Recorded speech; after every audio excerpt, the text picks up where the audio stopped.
So for our purposes, I've constructed an experiment to better illustrate the concepts of language as it facilitates and creates the ideal and the real, with specific intent to illustrate how language facilitates social relations and establishes identity within a social context.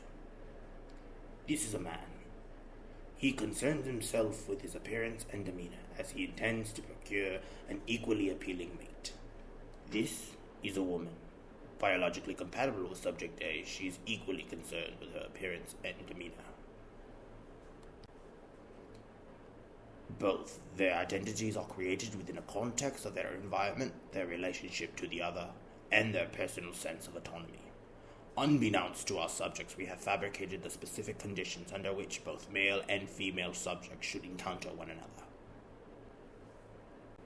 As our plans moved into fruition, we find our subjects at an impasse. As subject A breaches first contact, he is confronted with his first obstacle. Precisely what to say.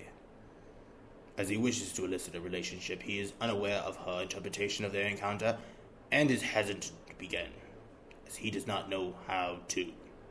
As a result, our subject resorts to an indirect speech act, which is most commonly used and to circumvent any explicit statement, opting to rather make the comment in an innuendo, relying on the listener to infer the real intent.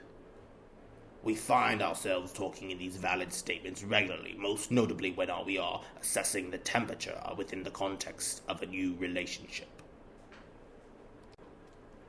According to the anthropologist Alan Fiske, there are only 3 major relationship types across the world's cultures: dominant, communalism, and reciprocal.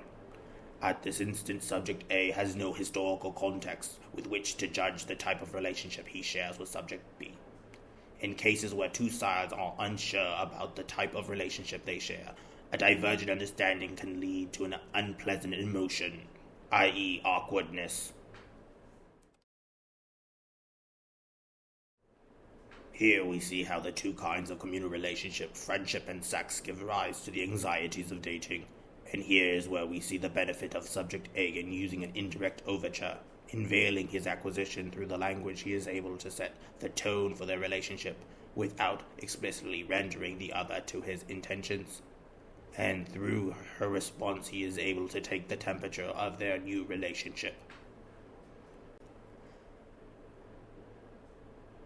The anxiety that stems from a new encounter with another follow from the ambiguity in new relationships, and language has the capacity to frame the context of relationships. First, it needs to have the capacity to describe content.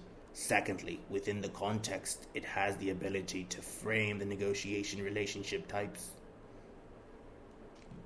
A solution to not seem crass or authoritative is to use language at 2 levels, allowing your literal form to remain as a request or command that is reflective of the safest relationship type, whilst prompting the interpreter to read between the lines, to entertain the proposition that could be incompatible with their relationship type. Key to the differences between these direct and indirect inquiries is the concepts economists and logicians call mutual knowledge, which they distinguish from individual knowledge. See, in individual knowledge, subject A knows X and subject B knows X. Yet in mutual knowledge, subject A knows X and subject B knows X, and subject A knows that subject B knows X, and subject B knows that subject A knows X. Which is wherein lies our hypothesis. Innuendos, even obvious ones, merely provide individual knowledge, while direct speech provides mutual knowledge, and the relationships are either maintained or nullified by the mutual knowledge of the relationship type.